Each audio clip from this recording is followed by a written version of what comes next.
Okay. Sorry about that. I didn't see it. I was a bit over time. So back to where we were discussing last time. So just as a reminder, we are in cost-benefit analysis, and the last topics discussed previously was choosing a discount rate. And so don't pick something above 10%. Don't pick something below 0. We don't care more about the future than the present. But so between 3% and 5% is a sound choice, depending on, so justify it as good as you can. And yeah, so here we were. So that's slightly different criterion that's often, not often, but sometimes used, which is just rather than subtracting total benefit, total cost from total benefit, then you just divide one with by the other. So it's basically accomplishing the same thing.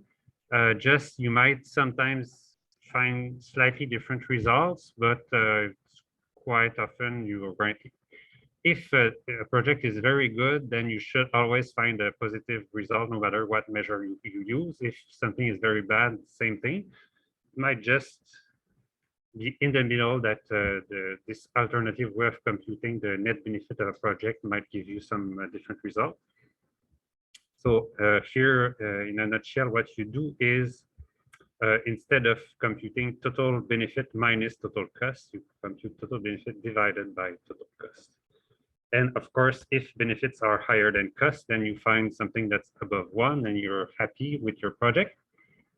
If you find something that's below 1, then you think it's not that good because total benefit would be smaller than total cost. So in the previous example for the treatment plant, then rather than computing 2000 2.7 minus 1.2000, then you just divide one by the other, and we find that indeed the project is good. So in that case, that's no problem with it. Slightly more involved is if you have things that are going on over time. Because just to remind you what we were saying is what you start by doing is you compare the net cost and the net benefit each year, and you compare or rather you compare the cost and benefit and subtracting one to the other each year to get the net benefit, and then you can compute the net present value by discounting the net benefits. So here you cannot do that. Rather, what you have to do is keep the values on one bin and the cost on one bin, and start by computing the present value of total benefits, and then compute the present value of total costs, and then subtract benefits by cost. So again, if you're on the brink of profitability, then this might give you some different answer. But in my opinion, if the project, okay, so this is my humble opinion, a big opinion about the exercise. So if you find that your project is right there, it's like almost not profitable, but slightly profitable, then apply your best judgment of your life experience. When you implement stuff, then bad things happen. So, or there's a famous rule that has been said. It's the rule of 4. So it always takes twice as long with twice as much effort to accomplish half of what you thought you would accomplish. Yeah, so maybe it's depressing, but that's the case. So if you, for whatever reason, you find that you get a different answer with this one than the previous one, then perhaps your project should be reconsidered. So that's yeah. So just learn that. Just learn this. I might ask you to compute this at the exam. Who knows? Oh yeah. By the way, I forgot important point. So you may have realized I have posted the grades. which were a surprise. Class average 50%. Yes? Yeah. Can't see them? Has somebody seen theirs? I posted them yesterday. No? Okay, oh, okay. I guess there might be something where I had to click on like show or something. So yeah, Moodle is Moodle is full of surprises. Anyway, so just to in case you think you have a bad grade, then rejoice yourself in knowing that everybody has quite a bad grade.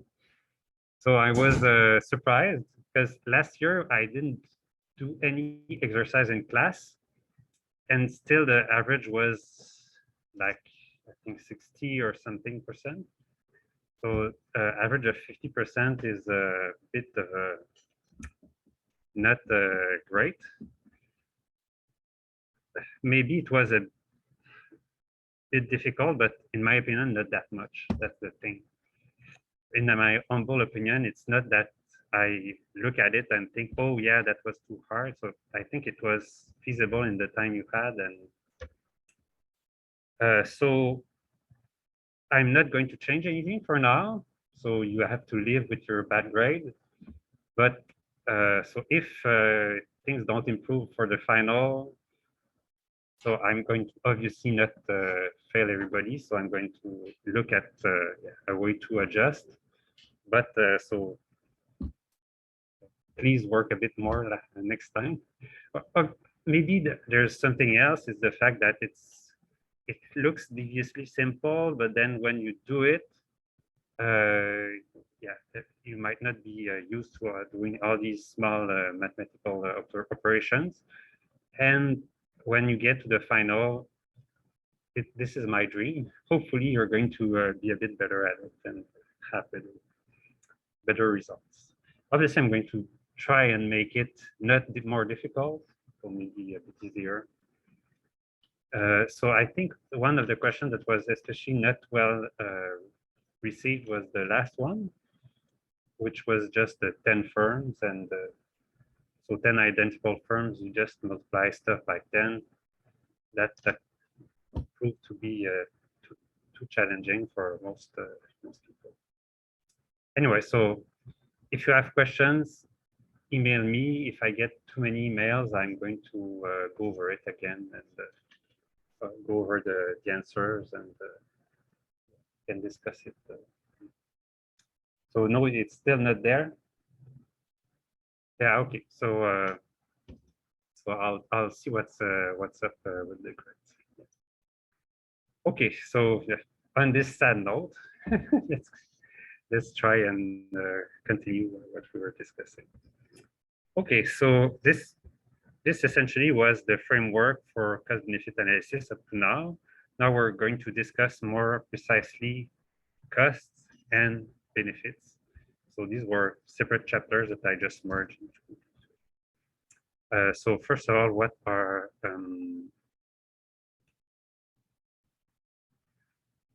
oh no, that's still part of, sorry, that's still part of the framework. So cost effectiveness, what it is, it's essentially if you cannot compute benefits. So in that case, what we're saying here is our aim is not to say, for instance, compute the efficient outcome in which the marginal abatement cost equals the marginal damage, because in some occasions, it might just be too hard to compute benefits from reduction of so I have a good example of that is once I visited Hawaii, and they have mountains, the Mauna Kea, with observatories there. It's very nice. I recommend it if you can. But then they wanted to build a new installations, but they had a problem. They realized that there was a small bug there that's like the size of a grain of sand. So it's almost impossible to see it with your eyes. But the thing with that bug is it's the only place in the world where it had evolved to live, just on this mountain in Hawaii.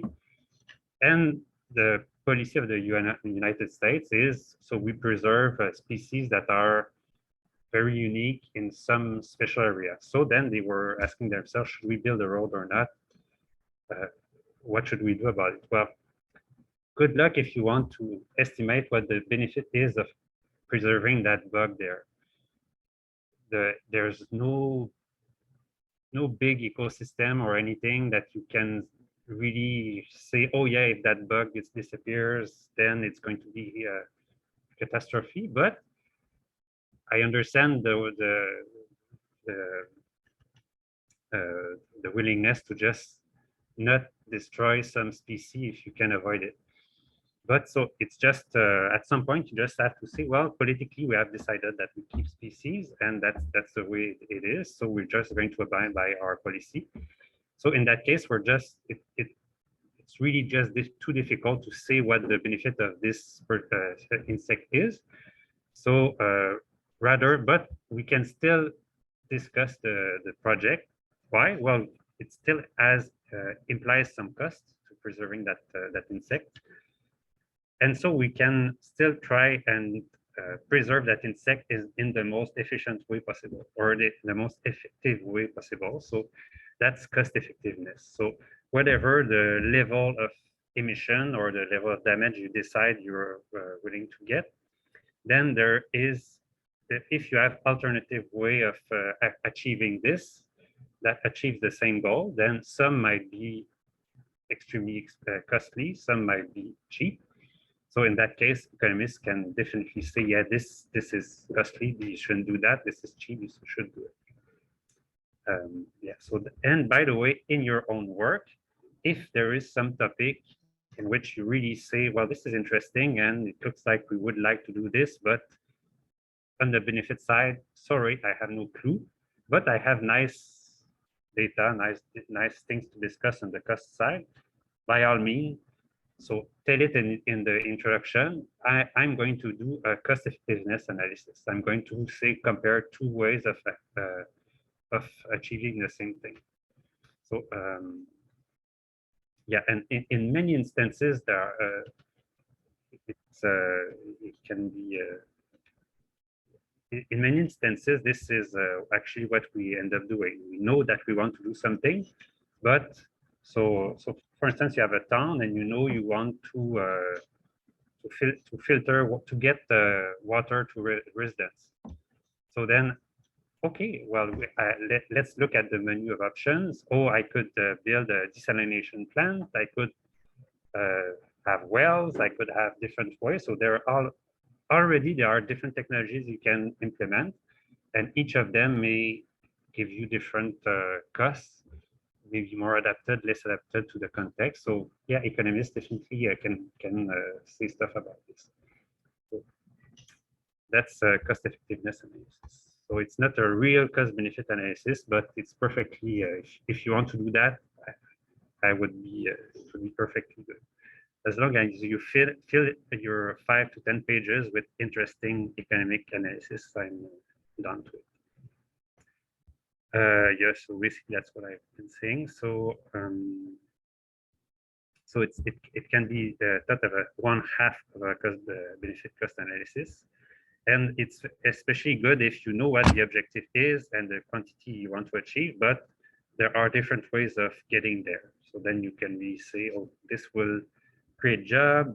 This will be good in the short term, not in the long run. This many different discussions. Okay, so now we get to the slide I was talking about previously. So benefits. So what are the benefits of reducing pollution? So economists have thought of many different ways of computing utility or happiness or surplus that people can get from some policy or some project. If you go towards a really modeling intensive avenue with a general equilibrium model, and you compute compute utility or welfare, then you don't have a small cost-benefit analysis for my class. You have an economic paper that you can publish. So don't do that. In our case, we're just going to have simple MAC-MD analysis. So it's partial equilibrium. And all we care about is, from the economic side, is surplus. So you compare the surplus of consumers before and after, and you compare the surplus of producers before and after.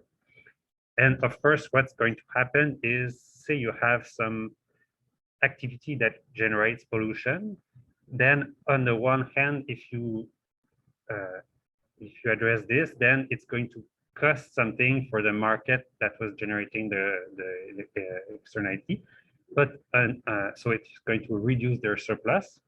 On the other hand, it's going to increase the surplus of the people who were on the receiving end of this pollution. But all in all, it's all about computing surplus. Obviously, that's on the best case scenario is to have elasticities for everything and to have good data on before and after and be able to really say for sure that your project would generate this amount of extra economic activity, for instance.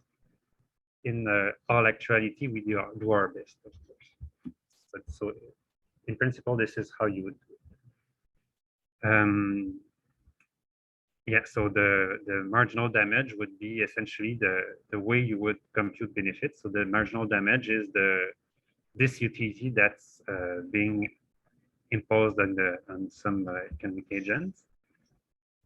So the total benefits from reducing pollution would be the area under the marginal damage curve from the initial target level of pollution.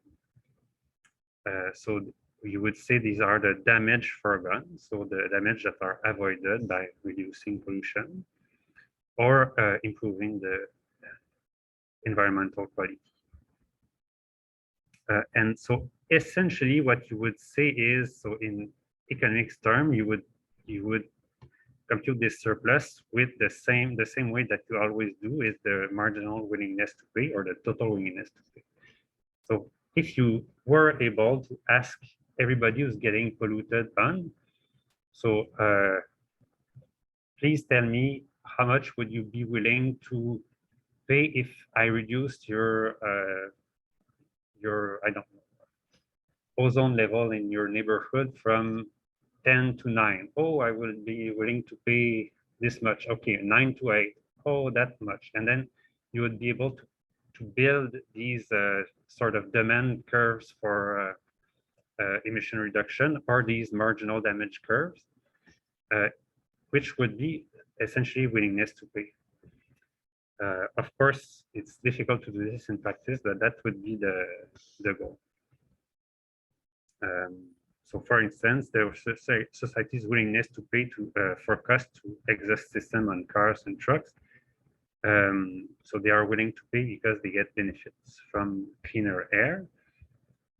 So we should be able to detect how much people care about clean air. So how do you calculate it? Well, you determine the population's willingness to pay to reduce pollution, but that's a complex task. You can try asking people, but that's not all that easy. Why it's not easy? Well, there are no market really for where people buy and sell units of environmental quality. So there are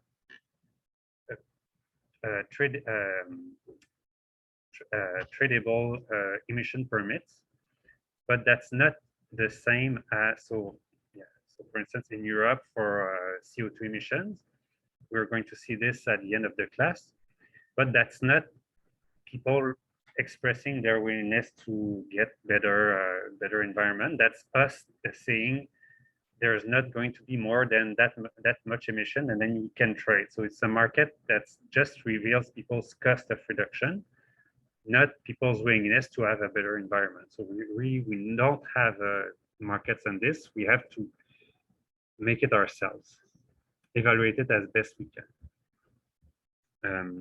Yeah, so the MAC-MD model is based on the relationship between emissions and marginal damage. So one example, so here I'm going to show two cases, one in which producers are helped by a reduction in pollution, one in which consumers are helped. But obviously, in many cases, both are going to be helped or harmed. So here is, for instance, if you have producers that are helped by pollution reductions. So there's a increased agricultural output due to pollution reductions. So for instance, I don't know, you try and have organic apples, but your neighbor emits pollution, then it's very, very hard for you to make these apples. So you have to pay extra to make sure that you protect your trees from the pollution. But then if we legislate and we prevent the other guy from polluting, then that helps you, that reduces your cost. So in that case, that would be a marginal damage averted. So how does that work? Well, local farmers affected by emissions from a factory, which depress crop yields. So here we're just going to look at the producer side. So we're assuming that there's some market price for the apples that don't change. We just care about the cost of production.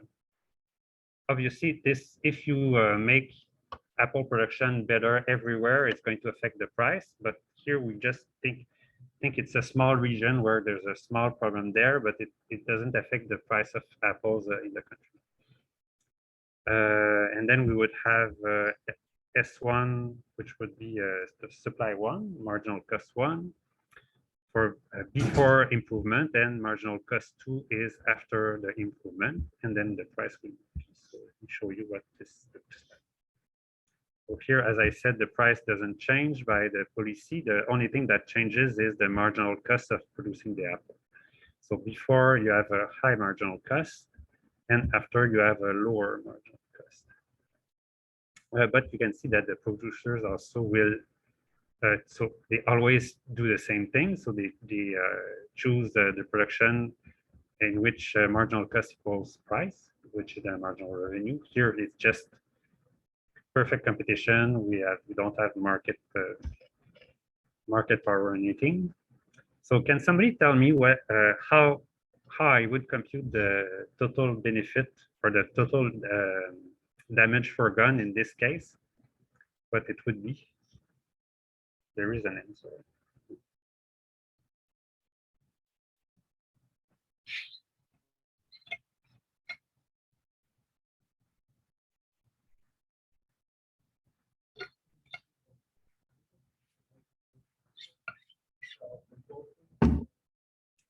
This,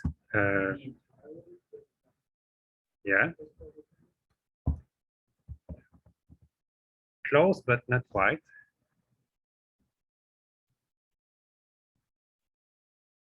Here I'm saying what is the benefit from avoiding the pollution. So from going from a high marginal cost to a low marginal cost.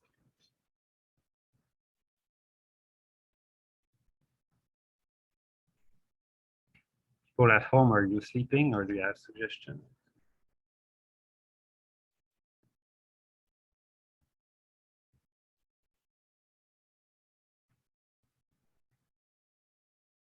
I said it's all about surplus.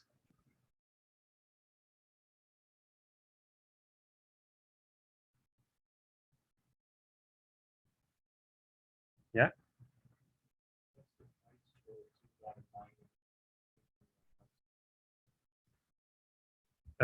Here it's just up here. Oh, I don't know. See, I'm not asking you to. Oh, actually, yeah, we can. Yeah, we can compute it exactly. I don't know that one, but you can do it without it.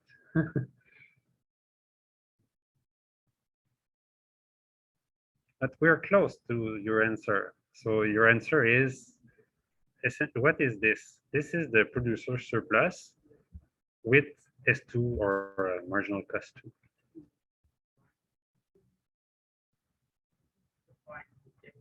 Yeah, exactly. That's the difference. So before, what was the surplus for the producers, it was this triangle there. So 3 minus 1 times 2 divided by 2. So it's 1.5, I guess. So it's 2 times 2, 4. Oh, no, it's 2. And then after the pollution, what happens for each of these? So they always sell at the same price. Imagine it's a national market or something. They don't care about it. It doesn't change, but their production cost is much lower, and they can sell a higher quantity. So yeah. So this is 3. This is 2 times 612 divided by 2, so that's 6. Yeah, so that's 6. The second marginal, the second, yeah, exactly. So exactly, and if I were to just tell you what this is, it corresponds to, say, this area and this area.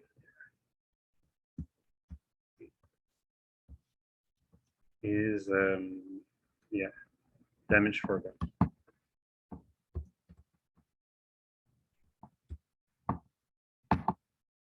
Yeah, damage, it takes 1 M or 2 M. Never 1. Okay. Last time I wrote damage 2 and I was like, I hope I'm not. Okay, so that's good. Anyways, I'm showing you this before, but after, but I wanted to show, make you think a bit about it. So this is how you help producers by reducing pollution. Yeah. So how would you have to do it in real life? Well, in that case, that's not too hard, because in that you can bet with high certainty that producers know a lot about their costs. They can tell you a lot. Yeah, so it cost me this and this and this and this. So that's what my production is. So in that case, it's quite easy to estimate this sort of gain from production reduction. Consumer side, it's a whole different story. Yeah, but producer side, it's actually quite easy. Yeah, so the area above the supply curve and below the market price of the goods summed all over the unit produced is the producer surplus. For those who have never heard of this expression before, producer surplus. So it represents the net income for producers of producing the good, but obviously they have fixed costs. Here I didn't mention anything. I'm assuming that the fixed cost is the same as before, but obviously if you have a change in fixed cost as well, then all the better. You have to include it in your gain from pollution reduction. Yeah, so the improvement is, as you rightly computed, it's 3 minus 1 times 6 divided by 2 minus 3 minus 1 times 2 divided by 2. So the maximum, and that's the maximum amount the farmers would be willing to pay to reduce pollution. If it costs even more, then they would say, no, we're better off living with the damage that we have to fix. Right. Yes. So zone A and B are the net gain for the producers.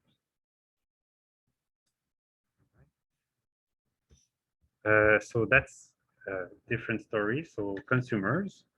So we can do the same on the consumer side. So the consumer surplus is the net benefit that a person derives from consuming a good. What is gained over and above the total expenditure on the good. So we have a certain market price, and then what the person was willing to pay in addition to this is their surplus. Again, if that's changing, then that's an improvement that we have to care about. Yeah, so that's the difference between what the consumer is willing to pay and what the consumer actually pays. The area under the demand curve and above the price. So here is an example I have is, imagine you have a sustainable agricultural program that involves subsidy to organic apple growers, but then it's big program which affects market price. So then part of the benefit will be because obviously apple growers get better price, but also part of the benefit is because will be because consumers get to pay a lower price than before. So then you will have the market price that is say reduced from 3 to 2, and consumers that consume 4 per kilo of organic apples to 6. So what is the change in the willingness to pay here? The total willingness to pay, it's that would be 3 plus 2 minus 2, that's 1 times 4 plus 6. So 1 times 4 plus 6, that's 10 divided by 2, 5. So yeah, this would be 5. Yeah, exactly.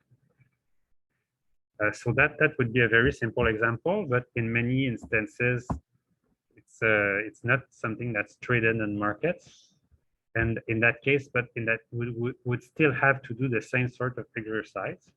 It's just more difficult. All right, so again, that's change in surplus. Always in partial equilibrium, that's how you measure welfare, changes in surplus. Yeah. So for a public good, there is no market price for the good in question. But the same principle remains, is we would have to ask people, how do you care about having a better air quality, even though nobody buys air quality? If you could sell this and people could buy it for themselves, they would at some point. Yes, with what is being offered is specific quantitative. No. Yeah, so the person is, so what we would have is essentially to ask people, how much are you willing to pay to obtain an improvement in environment quality? So that would be the same idea, is it's just that you have some indicator of environment quality, and people would be willing to pay very, very much to have a small improvement in environment quality. But if as the quality becomes very, very good, then at some point people are willing to live with a certain amount of contaminant in the air or in their water. Yeah, actually, that might be if we did observe a big difference between, say, water that comes from the tap water and bottled water, then that would be a neat way to measure how much people care about, say, pure water compared to slightly polluted water. In actuality, oftentimes bottled water is actually less good than tap water. So that doesn't do it. But if we had some way of measuring this, then that, and again, that's difficult. That's something, if you find a neat trick like this that allows you to compute the value of something that we didn't know about before, come to me and we publish a paper together, because that's difficult. Yeah, so in actuality, what you would have is, yeah, so we would have to ask people at every step, how much would you be willing to pay for better environment quality to build this sort of marginal willingness to pay. Yeah.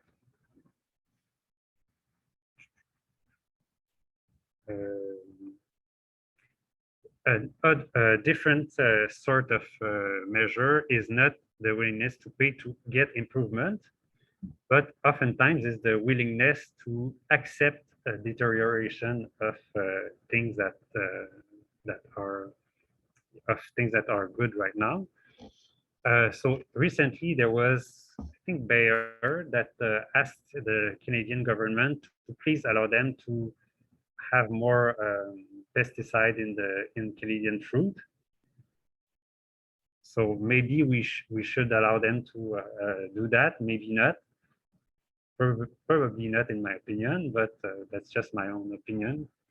And eventually, the Canadian government just said no. Our standards are very good, and we don't change it. Yes. Why do they pesticide? Yeah, they want. They want. So the thing is, if you use some, so it's Roundup, more and more and more, it always becomes less effective because it sticks to that. So you need to put more into it. So, and it's harder to then make sure that they're perfectly clean and there's a very residual small quantity left. So then farmers are annoyed by this. So if you ask the government, oh, please, you know, if there's like 1 gram per ton and or 5 gram per ton, who cares? It's we all die anyways. So and then that's less work for the farmers. I'm pretty sure I don't know exactly what was their request, but I'm pretty sure it's around this thing. Plus, yeah, I don't know in the US how it is. Sometimes it's more stringent than Canada, but sometimes it's less stringent than Canada. So there might be something about making the standards the same, but I don't know in that case. Yeah, so that's an alternative thing. And then, so that there's a interesting question there from just the economic modeling perspective. So if we were all Homo economicus, like, or I like to think Mr. Spock, you know, Mr. Spock from Star Trek. So he's super rational. He just computes stuff in his head and he has very little emotion. So, and that's essentially how economists think people are. So we just compute stuff in our head and we get happy with that and we have no emotion. If that was the case, then, and if I was asked 2 questions, question 1, environmental air quality is 10, how much are you willing to get the quality to pay to get the quality 12? Or in air quality is 12, how much are you willing to accept that it's going back down to 10? That's essentially the difference between the two, right? Accepting a decline or paying for an improvement. If the two endpoints are the same, normally we are perfectly rational. We should be willing to pay the same amount. So just use your human side, your intuition, and think in real life, how do people think? Are they, do they, for the same sort of adjustment, is the willingness to pay higher or is the willingness to accept higher? Are people willing to pay a big amount to get an improvement, or do they want to be paid a big amount to accept less? What's your intuition about? There's a right answer. So yes.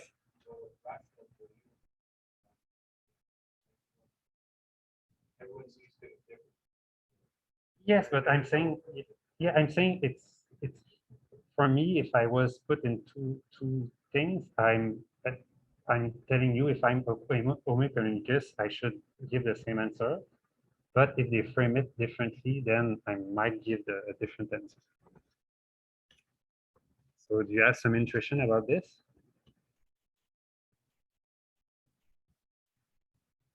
No, those were super nice experiments done by Kahneman, Tversky, who else? What's his? I know.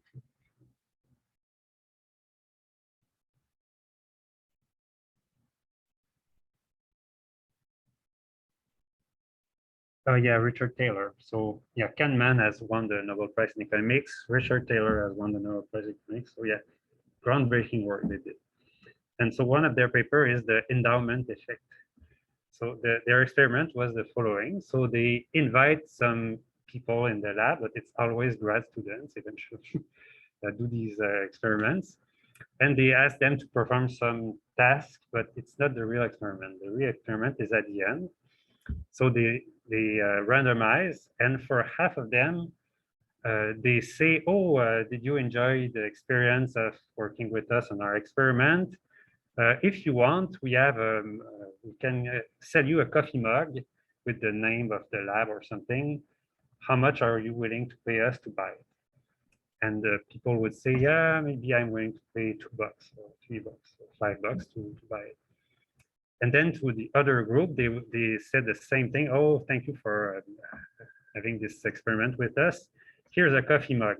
But if you don't like it, we can buy it back. So how much would you be willing to receive money to accept giving us the mug? Again, should be symmetrical. So if you say $5 to buy it, it should be $5 to not have it anymore. But it turns out that it's not 5 at all. Yes. Yes, exactly. But in that case, it's not a thing like, oh, I could buy it low and satisfy. It's just you can have it, so or not have it, and it's not something that you would think of selling to somebody else, right? It's just a souvenir. But you're absolutely right. So when people did have the mug, then they said, no, no, no, I really like it. So it's $20 to accept to giving the mug back. And so that's just for mugs, but for environmental projects, it's the same thing. Oftentimes say a lake is a bit dirty, and you ask people around, oh, how much are you willing to pay if we have a project to clean it? Well, I've never really cared about that lake anyways. But if the lake is clean and they say, oh yeah, there's a factory that wants to be there, but it's going to put some mercury in it. How much do we have to pay you so you accept mercury in your water? Oh, $10,000 at least. So that's a problem for economists, because what's the right answer? Is it 10 or 10,000? Probably somewhere in between, but the framing of the question really matters. And yeah, people have their way of thinking about things. We have evolved that way, and we have to. So yeah, all this stuff is work that's it's called behavioral economics, and it's all about saying why standard classical economics doesn't work, because people don't think that way. Very, very nice research.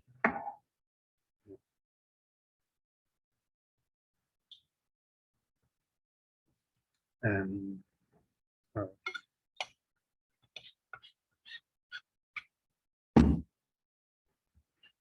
So basically, this is an alternative thing you would be doing.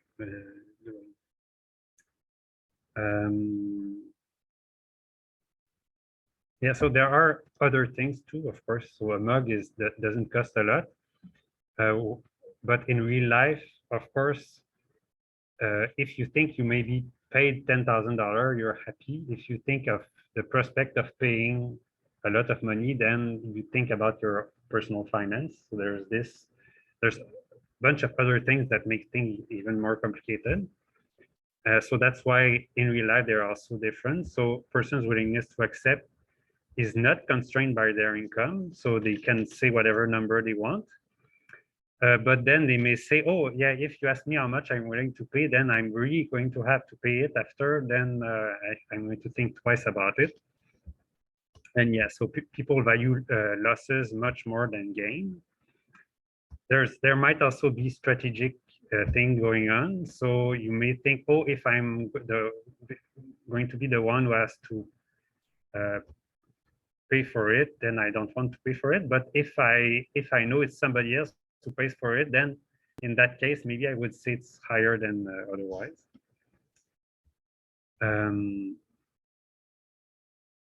Yeah, so in actuality too, of course, the context may be different. So willingness to pay is to improve things. Willingness to accept is to degrade things. So it's two different sort of projects. But that tells you that if you use the number that was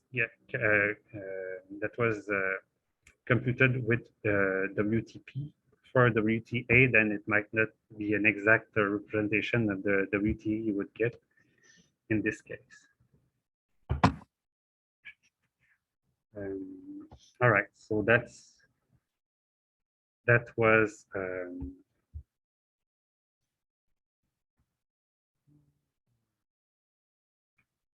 so I think that's yeah. So that's this should have been a section there. Anyways. So that was the damage, so the benefit of the project, and this should be another section. Anyways, a subsection, doesn't matter.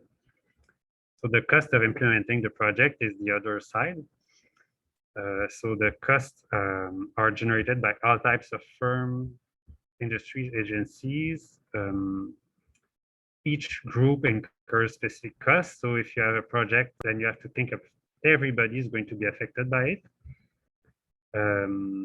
Yeah, so any group or a member of the society. And so the marginal abatement cost, here we're on the other side, so it's marginal abatement cost should reflect all of the above costs to reduce the pollution. So the goal is to build this marginal abatement cost.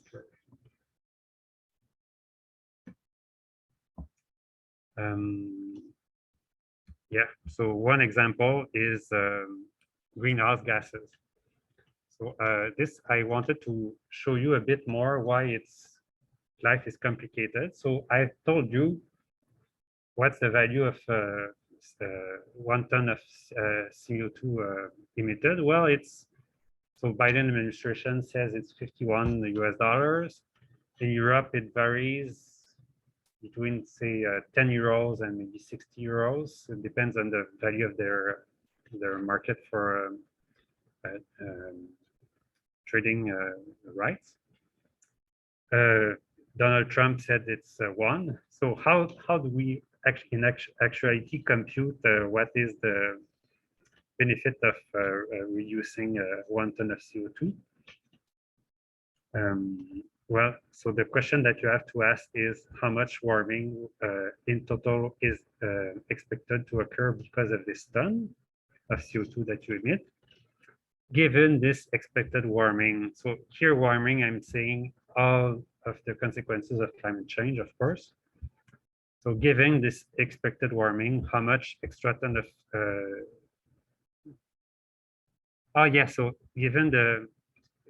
so given the fact that you already expect some warming, how much will an extra ton of greenhouse gas, CO2, methane, or etc., will warm the planet? So that's because the impact of a ton of CO2 is non-linear. So it might be something, if there's little warming, it might be more if there's more warming.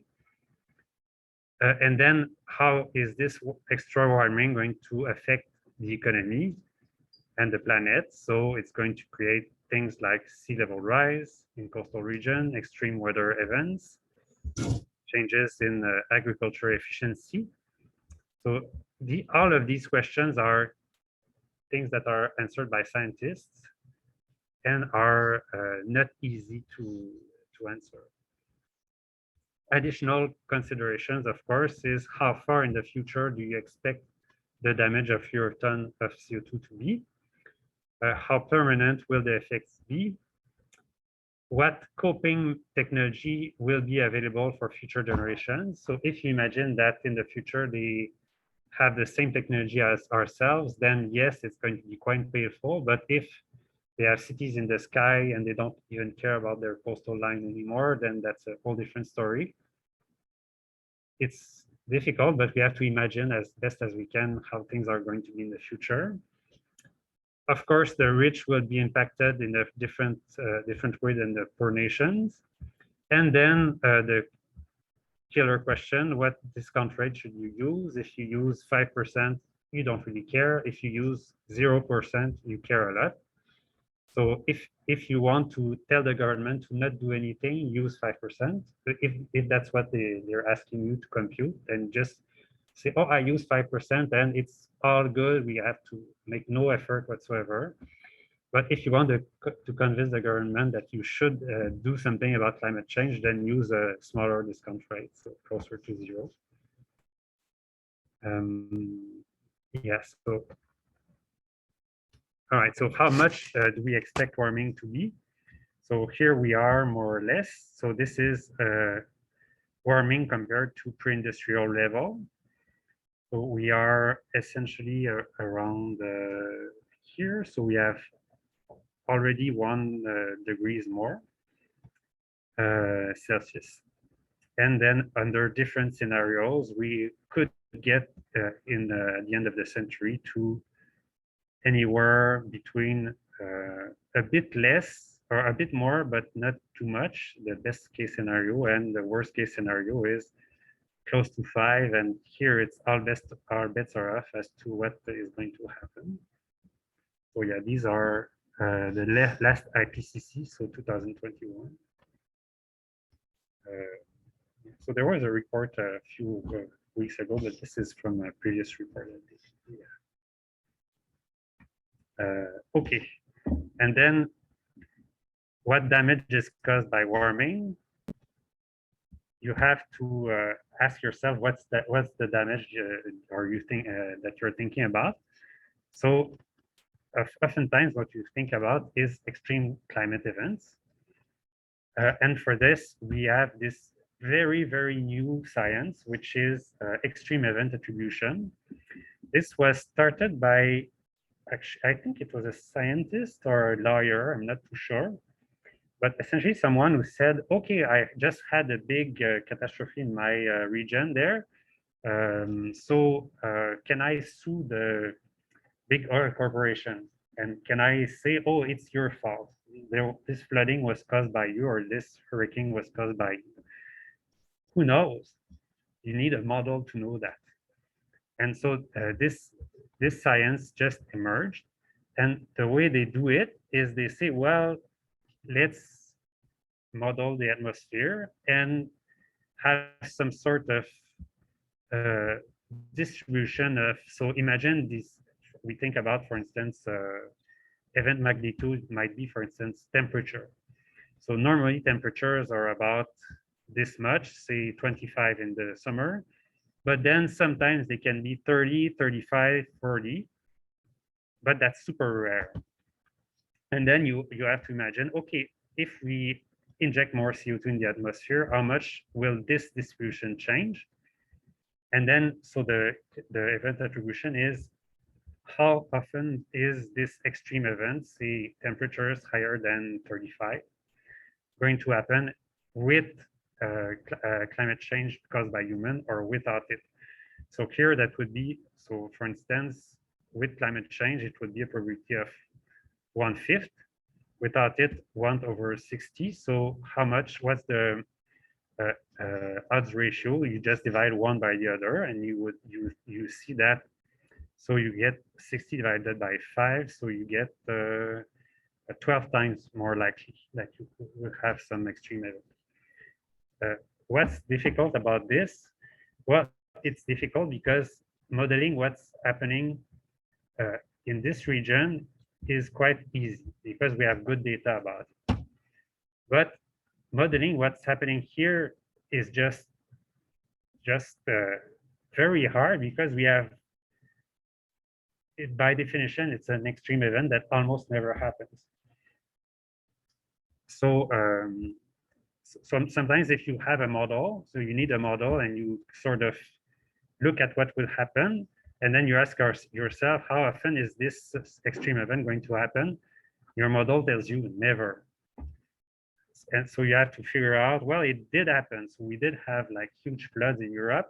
How often should that happen? It's very hard since floods like this happen very, very rarely. It's just difficult to know to model it well.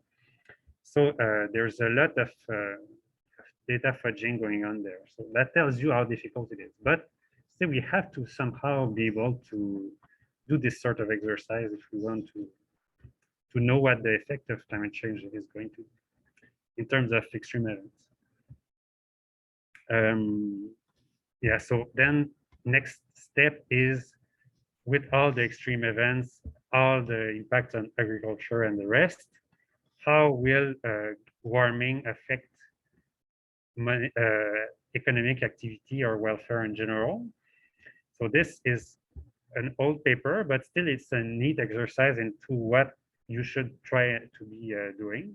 So what he did is just a meta-analysis of the literature, where they tried to compute the economic impact of various degrees of warming the atmosphere. And you see that around 1, it sort of looked like the impact is actually positive. So we are here right now, we are at more or less 1 degrees above the initial level, and you see that it looks like we're making money thanks to global warming. So that's the best estimate that they came up. For 1 degree, it looks like things are not too bad, but things get a lot worse when you get to 2.5 or 3. And since some scenarios get to 5, I don't have any way of knowing how bad it would be, but yeah, that would be pretty bad. And then what the others did, they said, well, let's look at the sort of shape of this. And it looks like it looks something like a quadratic that goes down. So we're on the good side of it, but based on the estimates of the other paper, it looks like it's going much worse in the future. So when they say we should limit warming to 1.5 degrees or 2 degrees, it makes sense. That's so it's logical because it really looks like consequences are not too bad.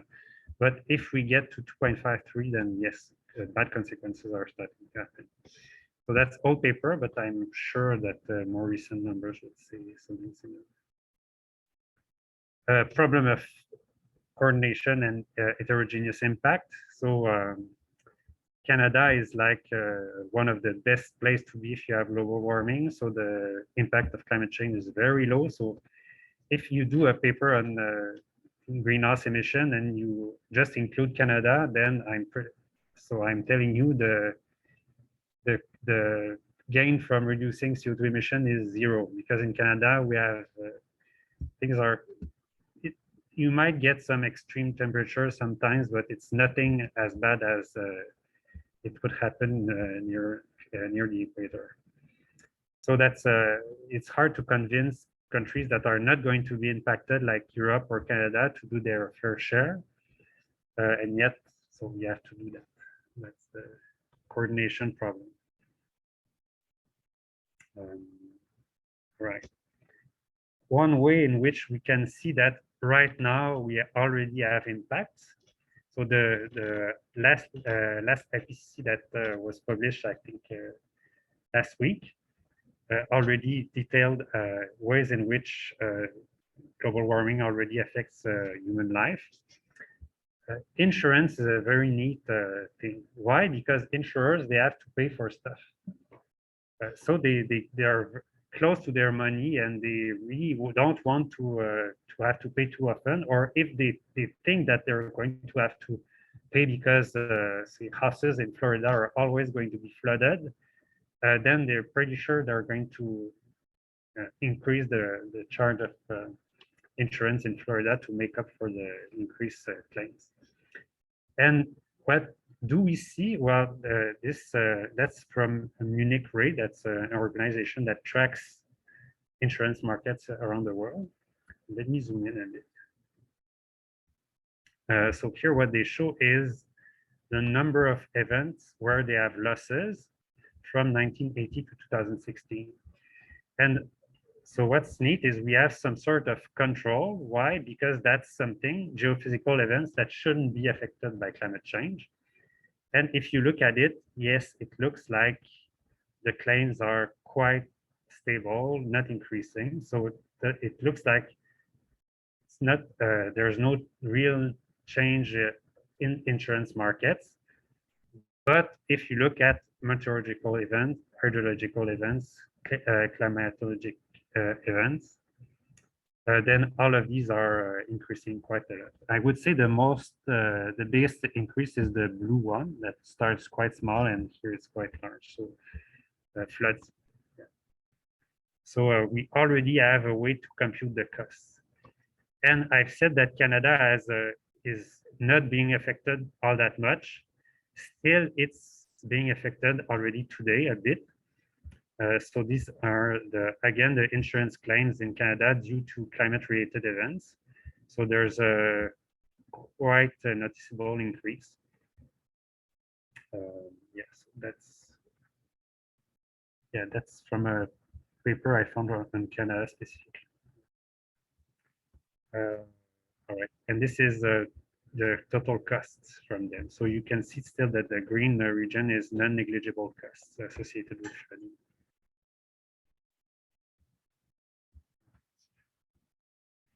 And then, so once we add the two together, so this plus this, then we can really say, okay, so what's the cost of one ton of CO2? So that's what we use to say if some projects should be done or not. So these are the effort that have been done to compute this.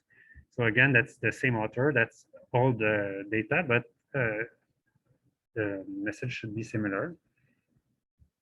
So when we say that a ton should cost only $1, then it's not too crazy because most of the estimates that were done, so these are older estimates, but still, so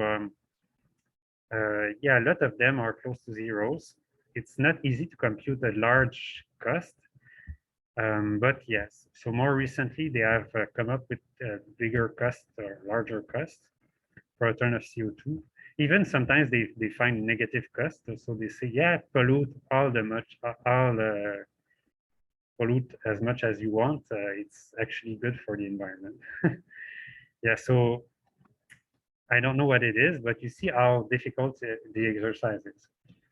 Still, we have to do our best. Yeah, so these are 103 estimates of, and the black line here is the sort of on average aggregate. So the on average, like the maximum of this black line looks to be about, this is 25, so this would be like 7 or something. But you know, a principle of safety would say that, yeah, let's put a high price on it just in case things get are really worse than we thought. So yeah.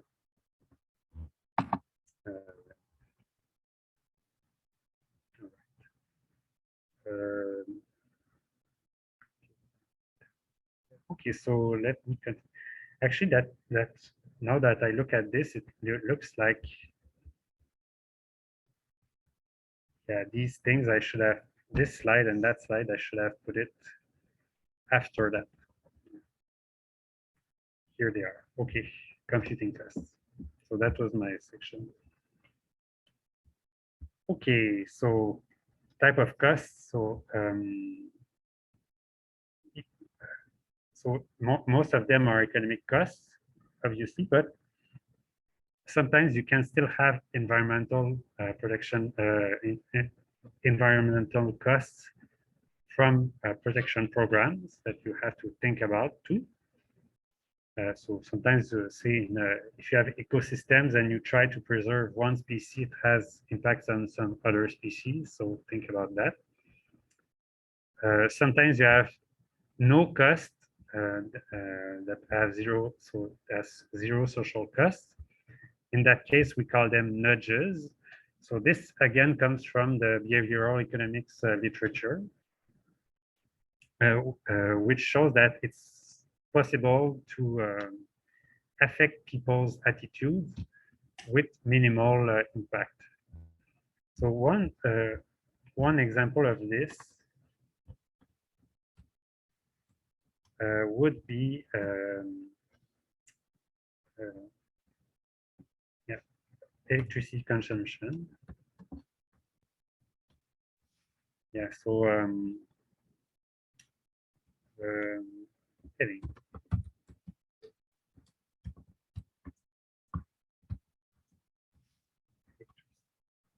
Consumption of their average.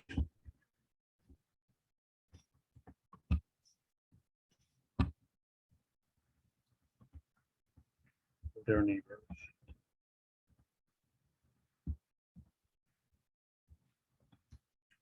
So it can backfire, but if people have a very high consumption of electricity, then that the simple act of telling them in their, say they have a smart thermostat or something like that, or a smart electricity counter, and then they look, oh, so this is my electricity consumption, and oh, it's like double that of the other people on average. Yeah, maybe I could try and do better.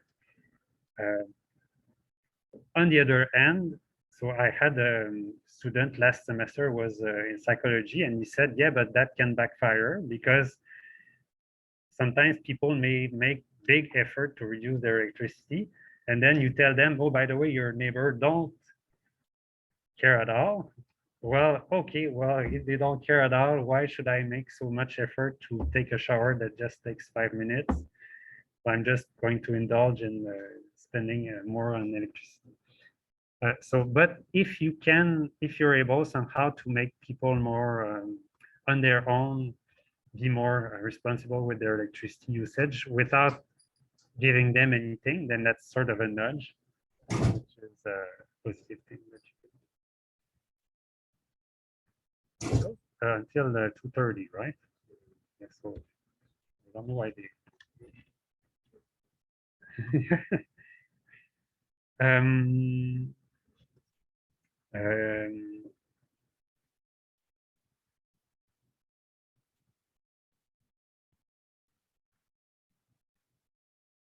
what did I write there? Can be obtained at zero social cost, except political cost to make the change in political regulation. Oh yeah, of course. Yeah, if you must convince people to do it, then you may have yeah, you cannot always have consequences that you think about. Yeah, so these are more the type of costs that we think. So most of the time, so enforcement cost. So if you really want to limit the emissions of firms, then you also have to make sure that they actually respect the law. So you have to enforce it, you have to monitor it, and that's by no means something that doesn't cost a lot. It can cost more than you think.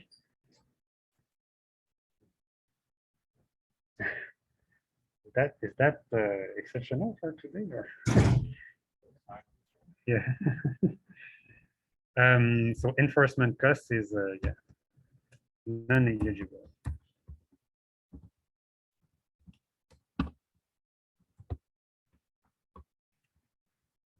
Monitoring behavior of firms, agencies, individuals subject to the regulation. And even the problem is, imagine that you are, say, participating in some treaty like the Kyoto Protocol, and then you have to self monitor yourself. So you promise that you're going to reduce your emission, and you are the one who's monitoring yourself. So if you have a good report at some point, do you like make extra effort to double check and send more people to measure, or you say, oh yeah, I think it's good.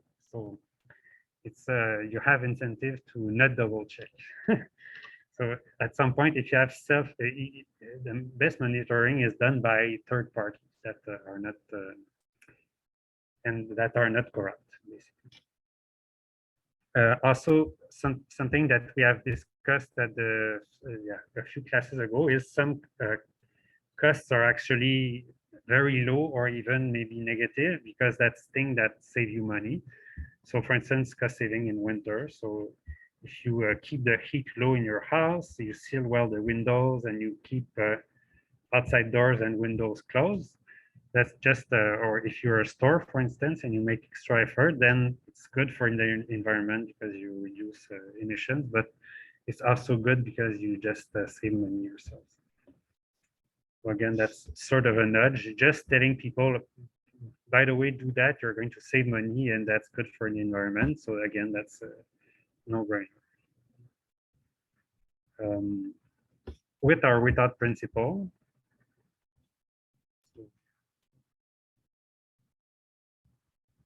I have a bunch of it. So I'm just going to finish with or without principle.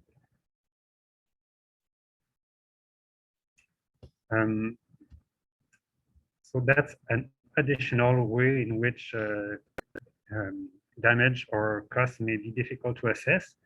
That's because we don't have multiple Earths or multiple societies. So we don't, we never, if we implement something, we don't know what would have been without implementing it. And yet that's the way we should do it. We should ask this ourselves, should I implement the project or not well, not comparing how things were before and after, but how things would have been if I hadn't implemented it, for instance. So here's a small example. So a firm currently pays $100 before a new law that's there to improve the environment. The future cost of the firm with the new law is estimated to be 150, and the future cost without the new law would be 120. So if you imagine that the future cost would be $100, then you're mistaken because the future cost would be 120. So the new law is the cost of the new law is just $30, not $50. So without principle says that what you have to compare is what the costs are versus what they would have been, not what the costs are versus what they were before. So that's the principle is $30, not 50. In all actuality, we do our best, but again, so that's something that you're going to talk a lot about in econometrics if you study this. So if you do if you work with data, difference and difference, that's all we care about. So we try to find some situation or some alternative country or some alternative region in which a law was not implemented, to compare it to a situation in which a law was implemented and look at the different impacts. Okay, so I'm going to let people enter the room because we're going to stop here. Continue here next time. So yeah, send me your ideas if you have ideas about this. I'm going to check about your grade, how I can publish it.